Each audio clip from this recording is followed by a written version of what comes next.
আমাদের হাত ধরে যাদের রাজনীতির হাতে করে, বিশেষ করে নাহিদ, আসিফ সহ যারা দায়িত্বে রয়েছেন আজকে এনসিপির, তারা আমাদের মাধ্যমেই রাজনীতির মাঠে আসছে। যার যোগ্যতা দক্ষতা আছে, দেশপ্রেম আছে, সে এমপি হবে। সে কৃষকের সন্তান, দিনমজুরের সন্তান নাকি এমপির সন্তান, এটা দেখার কোনো বিষয় নয়। গণ অধিকার পরিষদ এবং এনসিপি একীভূত হওয়ার বিষয়ে আমাদের দুই দলের শীর্ষ পর্যায়ে আলোচনা হয়েছে এবং আলোচনা চলমান। তবে আমরা মনে করি গণ অধিকার পরিষদ একটি তারুণ্য নির্ভর নিবন্ধিত রাজনৈতিক দল। এই দলটি প্রতিষ্ঠা করতে গিয়ে আমাদের অসংখ্য লড়াই সংগ্রাম করতে হয়েছে, জেল, রিমান্ড, হামলা মামলা সহ্য করতে হয়েছে।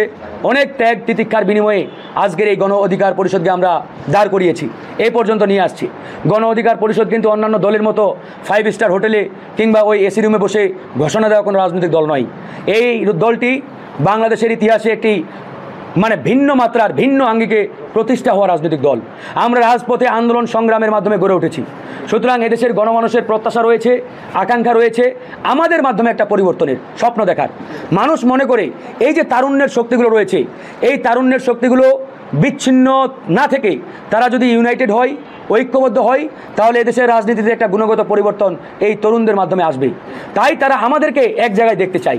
আমরা যেহেতু একটি নতুন ধারা রাজনীতি বিনির্মাণ করার লক্ষ্যে গণ অধিকার প্রতিষ্ঠা করেছি, আমাদের লক্ষ্যটা কি? আগেকার রাজনীতির লক্ষ্য হচ্ছে এমপির ছেলে এমপি হবে, মন্ত্রীর ছেলে মন্ত্রী হবে। আমরা এটা ভেঙে দিতে চাই। আমাদের কথা হচ্ছে যার যোগ্যতা দক্ষতা আছে, দেশপ্রেম আছে, সে এমপি হবে। সে কৃষকের সন্তান, দিনমজুরের সন্তান নাকি এমপির সন্তান, এটা দেখার কোনো বিষয় নয়। তার মধ্যে যোগ্যতা আছে কিনা, ক্যালিব্রিটি আছে কিনা, দ্যাট ইজ দ্য ম্যাটার। এই জন্যই আমরা নতুন ধারা রাজনীতি নিয়ে আসছি। আমরা 2018 সালের ঐতিহাসিক কোটা আন্দোলনের নেতৃত্ব দিয়েছি। সেই আন্দোলনের মাধ্যমে কিন্তু 2024 সালের যে গণঅভ্যুত্থান, এই গণঅভ্যুত্থানের বীজ কিন্তু সেই 2018 সালেই বপন করা হয়েছিল।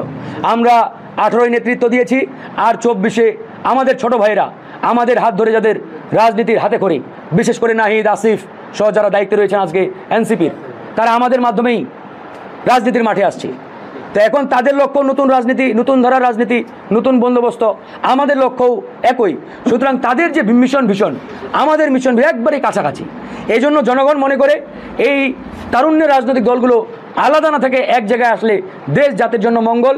এবং এই যে এদেশের জনগণ একটি নতুন রাজনৈতিক বলয়ের দীর্ঘদিন ধরে স্বপ্ন দেখছে, তৃতীয় ধারা বা তৃতীয় রাজনৈতিক বলয়, এটা কিন্তু বিগত সময়ে গড়ে ওঠে নাই।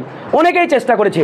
ডক্টর মোহাম্মদ ইউনূস আজকে যিনি সরকার প্রধান, তিনিও 2007 সালে চেষ্টা করেছিলেন, কিন্তু পারেন নাই, ব্যর্থ হয়েছে। তা আমরা চেষ্টা করছি তারুণ্য নির্ভর এই শক্তিগুলোকে, দেশপ্রেমিক রাজনৈতিক দলগুলোকে এক জায়গায় নিয়ে আসার।